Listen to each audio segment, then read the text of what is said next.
Well, if you want to grab your Bible and look with me in Matthew 25, Jesus is talking to his disciples, and he very clearly explains this passage.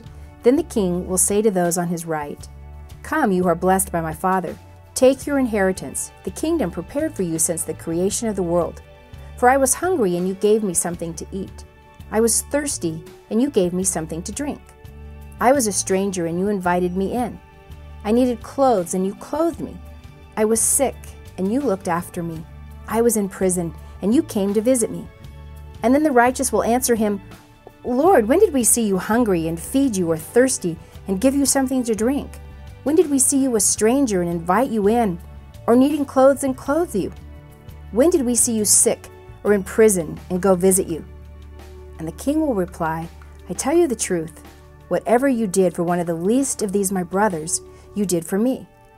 Jesus is talking to his disciples, and he tells them about this group of people that he says are really important to him.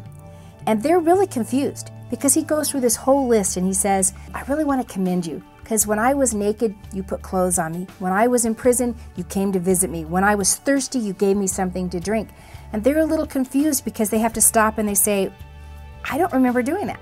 And they say, "Jesus, when did we see you hungry? When did we see you thirsty? When did we see you naked and put clothes on you? We don't remember doing that." And Jesus kind of gets this zinger right at him and he says, "Well, when you did it for one of the least of these, my brothers, when you did it for someone who couldn't pay you back, you were doing it for me." And most of us that's all the story we know. We stop right there because that alone makes us feel really, it's always made me feel guilty because I think of all the naked people I'm not clothing or all the sick people I'm not visiting. And so that right there makes me feel pretty guilty. But Jesus doesn't stop there. He goes on, he has an even more powerful message to give to us. He will say to those on his left, "Depart from me, you who are cursed, into the eternal fire prepared for the devil and his angels. For I was hungry, and you gave me nothing to eat. I was thirsty, and you gave me nothing to drink. I was a stranger, and you did not invite me in. I needed clothes, and you did not clothe me. I was sick and in prison, and you did not look after me." And they will also answer, "Lord, when did we see you hungry or thirsty, or a stranger or needing clothes, or sick and in prison, and did not help you?" And he will reply, "I tell you the truth, whatever you did not do for one of the least of these, you did not do for me."